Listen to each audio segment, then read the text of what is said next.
सीकर संभाग और नीमका थाना जिला निरस्त करने का किया जा रहा विरोध। 4 जनवरी को बंद रहेगा सीकर। आज सीकर में कांग्रेस सहित अन्य संगठनों की बैठक में हुआ निर्णय। बैठक में पीसीसी चीफ गोविंद सिंह डोटासरा, सीकर सांसद अमराराम, झुंझुनू सांसद ब्रजेश ओला और चूरू सांसद राहुल भी रहे मौजूद। सीकर संभाग व नीमका थाना जिले को निरस्त करने के विरोध के स्वर अब धीरे धीरे शेखावाटी में भी देखने को मिल रहे हैं।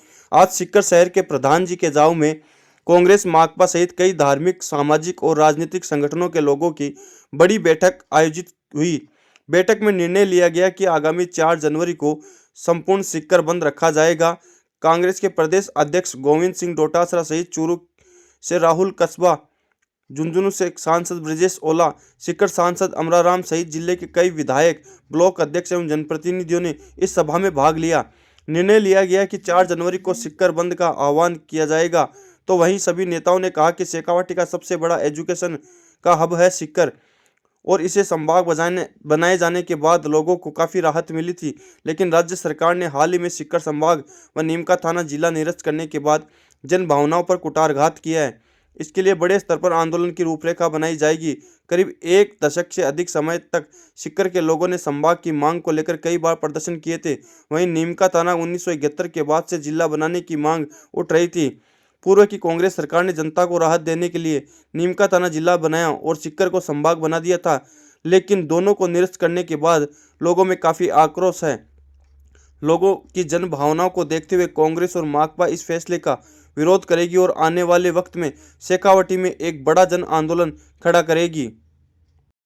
का अधिकार था जिसको पूर्ववर्ती कांग्रेस सरकार ने दिया था, संभाग का दर्जा और ज़िले का दर्जा। पहले भी यूनिवर्सिटी भी संघर्ष से ही खुली थी और कांग्रेस सरकार ने यूनिवर्सिटी दी थी, फिर उसके बाद में बीजेपी ने बंद की, फिर वापस देना पड़ा। तो ये जिला और संभाग भी वापस देना पड़ेगा। इससे भाजपा सरकार को जन आंदोलन के सामने झुकना पड़ेगा, जनता की मांग के सामने झुकना पड़ेगा। माननीय अमराराम जी सीकर सांसद, हमारे राहुल कस्बा जी चूरू के सांसद, ब्रजेंद्र ओला जी जो हमारे झुंझुनू के सांसद हैं, वो तीनों हमारी इस पूरे संघर्ष समिति में इसको कोऑर्डिनेट करेंगे। तीनों सुप्रीमो, तीनों जो फैसला जब भी कॉल करेंगे तो हम सब लोग इकट्ठे हो जाएंगे इनको तीनों के नेतृत्व में। और अभी हमने तय किया है कि जो संघर्ष समिति बनेगी, उस संघर्ष समिति में प्रारंभिक तौर पर 3 लोगों के संयुक्त हस्ताक्षर से कोई भी कार्यक्रम की घोषणा होगी। पेमाराम जी, सुनीता गिठाड़ा जी और बाकी जी जाखड़ साहब। बाकी संघर्ष समिति जो बनेगी, संभाग स्तर की भी बनेगी, जिला स्तर की भी बनेगी, ब्लॉक लेवल पे भी बनेगी, विधानसभा लेवल पे भी बनेगी। जो भी संगठन है वो अपने अपने हिसाब से भी आंदोलन करेंगे, लेकिन ये जो सामूहिक जो आंदोलन होगा उसका फैसला हम सामूहिक रूप से बैठ कर के करेंगे। बड़ा यहाँ पर बड़ी मीटिंग भी होगी 6 तारीख को बांसवाड़ा में। बांसवाड़ा संभाग के निरस्त होने पर लोग कर रहे हैं, मैं भी जाऊँगा, अमराराम जी भी जाएंगे, राहुल कस्बा जी और जो भी लोग हैं वो जाएंगे।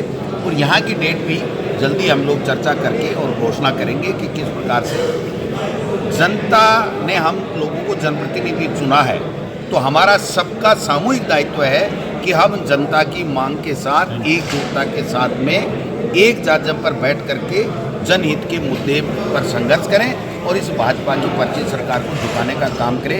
ये संकल्प हमने सबने आज सामूहिक रूप से, हमारे युवा साथी, संगठन, आरएलपी, इंडिया गठबंधन, तमाम लोग जो जितनी भी पॉलिटिकल पार्टियां, और हम तो ये कहते हैं कि बीजेपी के पदाधिकारियों की कोई मजबूरी होगी, लेकिन जो लोग हैं, उनके वोटर हैं, उनके प्रशंसक होंगे, वो भी आज इस जन आंदोलन में अपनी महती भूमिका निभाएंगे और मीडिया की भी महती भूमिका होगी, क्योंकि सबको साथ लेकर के ही अधिकार लिए जाते हैं।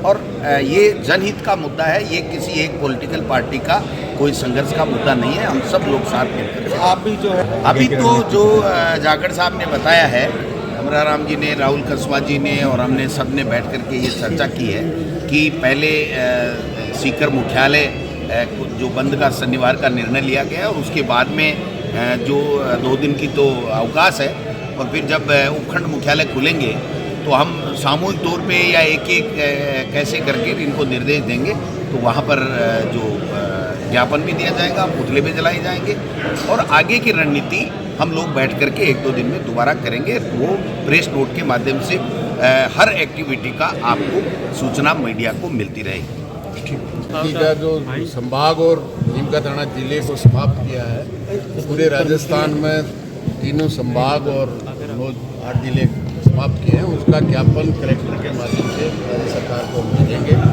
और निश्चित रूप से ये हमारा हक था। राजस्थान की सरकार शेखावाटी को कुछ दे नहीं सकती, तो दिया हुआ छीनने का हक उसको नहीं है। और इसके लिए निश्चित रूप से हर गांव, हर गली, हर मोहल्ला इसके लिए लड़ेगा और सरकार को बाध्य करेगा कि उनका जो हक नीमका थाना का जिले का और सीकर संभाग का पूरे चारों जिले की आम जनता इसके लिए लड़ेगी और सरकार को